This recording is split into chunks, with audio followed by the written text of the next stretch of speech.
Extension for digital marketing. Okay, so ഒരു Chrome extension നമ്മൾ പല രീതിയിൽ പല ക്രോം എക്സ്റ്റൻഷൻസ് നമുക്ക് യൂസ് ചെയ്യാറുണ്ട് നമ്മളുടെ ഡിജിറ്റൽ മാർക്കറ്റിംഗ് ജേർണി ഒന്ന് സ്മൂത്ത് ആക്കാനായിട്ട്. സോ ഇതിൽ നമ്മളുടെ ഒരു ക്രോം എക്സ്റ്റൻഷനാണ് GMP ക്രഷ് എന്ന് പറയുന്നത്. ഇത് ഞാൻ ആഡ് ടു ക്രോം കൊടുത്തു. ക്രോം കൊടുത്തു കഴിഞ്ഞാൽ ആഡ് എക്സ്റ്റൻഷനിലേക്ക് ആഡ് ചെയ്യാൻ പറഞ്ഞു. ദെൻ ഇവിടെ ആഡ് ആയിക്കൊണ്ടിരിക്കുകയാണ്. ആഡ് ആയി കഴിഞ്ഞ് കഴിഞ്ഞാൽ നമുക്ക് ഇതിൽ ഓട്ടോമാറ്റിക്കലി ആഡ് എക്സ്റ്റൻഷൻ എന്ന് പറഞ്ഞതുകൊണ്ടാണ് ഇവിടെ ഓട്ടോമാറ്റിക്കലി ഇത് ആഡ് ആയത്. അല്ലെങ്കിൽ ഇനി ഞാൻ അടുത്ത ഒരു ക്രോം എക്സ്റ്റൻഷനും കൂടി ആഡ് ചെയ്യാൻ പോവുകയാണ്. പ്ലപ്പർ ലോക്കൽ SEO ടൂൾസ് ഇത് ഓൾറെഡി ആഡ് ചെയ്തിട്ടുണ്ട്, പക്ഷെ നമ്മൾ എക്സ്റ്റൻഷനിൽ നിന്ന് ഇത് പിൻ ചെയ്തെടുക്കണം. സോ ഞാൻ പിൻ ചെയ്യാനായിട്ട് പോവുകയാണ്. ഇവിടെ പ്ലപ്പർ ലോക്കൽ SEO ഉണ്ട്, ഞാൻ പിൻ ചെയ്തു. ദെൻ GMP എവരിവർ ഇതേപോലെ ഞാൻ ആഡ് ടു ക്രോം കൊടുത്തതാണ്, അതിന് ഞാൻ പിൻ ചെയ്തു. പിൻ ചെയ്യുമ്പോഴാണ് ഇതിവിടെ എക്സ്റ്റൻഷൻ്റെ തൊട്ടായിട്ട് നമുക്കിവിടെ കാണാൻ പറ്റുക.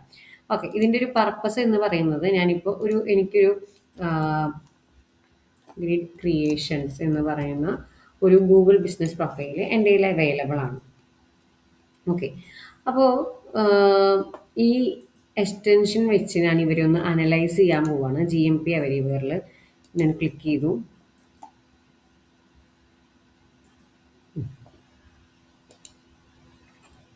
ഓക്കെ, ഇതിൽ ഇപ്പോൾ വന്നിരിക്കുന്നത് ഇവരെ ഡിഫോൾട്ട് ആയിട്ടുള്ള ഒരു ഡെന്റിസ്റ്റ് നിയർ ബൈ എന്നാണ് വന്നേക്കണേ. ഞാനിവിടെ ജസ്റ്റ് ഗ്രിഡ് ക്രിയേഷൻസ് മണ്ണുത്തിന്ന് കൊടുക്കാണ്.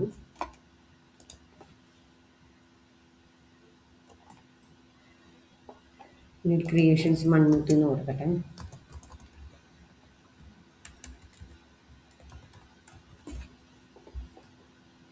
ഓക്കെ, അപ്പോൾ നമുക്ക് മെയിനായിട്ട് ഗ്രിഡ് ക്രിയേഷൻസ് മണ്ണൂത്തിന്ന് കൊടുത്തു. അപ്പോൾ നമ്മുടെ എല്ലാ എക്സ്റ്റൻഷൻസും ഓൺ ആയിട്ടുണ്ട്.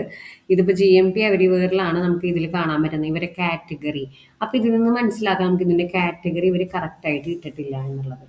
ദെൻ നമുക്ക് ഇതിൻ്റെ ബേസിക് SEO ആണെങ്കിൽ ബേസിക് ആയിട്ടുള്ള കാര്യങ്ങൾ നമുക്ക് ഇതിന് ഡീറ്റെയിൽസ് ഇവർ പറഞ്ഞുതരും. GMP എവരിവെയറിൻ്റെ ബാക്കി കൂടുതൽ ഡീറ്റെയിൽസിന് നമ്മളിതിൽ സൈനപ്പ് ചെയ്ത് കാര്യങ്ങളൊക്കെ നമ്മൾ മനസ്സിലാക്കേണ്ടതാണ്. ദെൻ ഇവിടെ ഇത് പ്ലപ്പർ എന്നാണ് വരുന്നത്. ഇവരിൽ നമുക്ക് പ്രിന്റ് ഷോപ്പ് എന്ന് കാണുന്നുണ്ട്.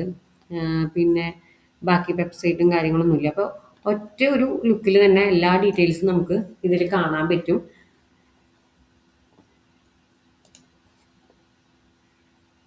ഓക്കെ, സോ ഇങ്ങനെ അനലൈസ് ചെയ്ത് ബാക്കിയുള്ള ഡീറ്റെയിൽസ് നമുക്ക് ഒപ്റ്റിമൈസ് ചെയ്യാവുന്നതാണ്.